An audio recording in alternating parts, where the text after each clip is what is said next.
La gamine est juste venue à la plage en vacances avec sa famille, quand elle remarque un truc bizarre avec le paquebot au large. Avant qu'elle réagisse, sa mère voit l'énorme navire foncer droit sur eux sans contrôle. Toute la famille se met à courir, mais le paquebot c'est un monstre d'acier. En un clin d'œil il est devant eux. Ils comprennent rien à ce qui se passe, et retournent se réfugier dans la villa de vacances. Sauf qu'en rentrant, tous les appareils ont perdu la connexion, et ils se doutent pas qu'une catastrophe arrive. Pas de réseau, pas de signal sur les portables. Du coup les gamins s'endorment tôt, et le couple joue au cube pour s'occuper. C'est là que quelqu'un frappe à la porte. Mike sent que c'est louche. Quelqu'un qui toque en pleine nuit c'est pas normal. Il attrape un bâton en bois au cas où, et c'est le propriétaire de la villa qui débarque. En fait la ville aussi a subi une coupure de courant. Par sécurité, le père et sa fille sont venus se réfugier ici. Vu qu'il est déjà super tard, Mike les fait entrer.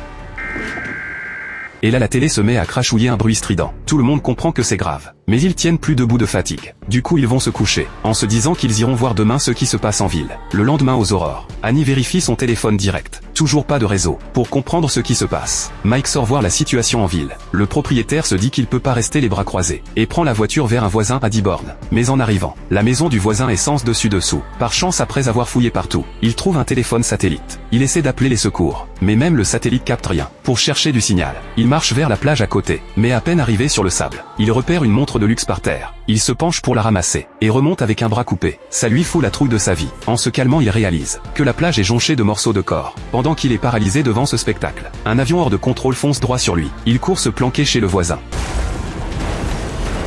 et s'en sort de justesse. Mais les trucs bizarres s'arrêtent pas. De son côté Mike roule sur la route, et découvre que le GPS marche plus. Avant qu'il réagisse, un nuage de fumée bizarre apparaît dans le ciel. Mike fait demi-tour en vitesse, mais la fumée avance grave vite, et lui bouche la vue en 2 secondes. Quand les trucs rouges arrivent devant ses yeux, il réalise que c'est pas de la fumée, mais des milliers de tracts rouges. Mike fonce à la villa, et là son fils reconnaît le symbole sur les tracts.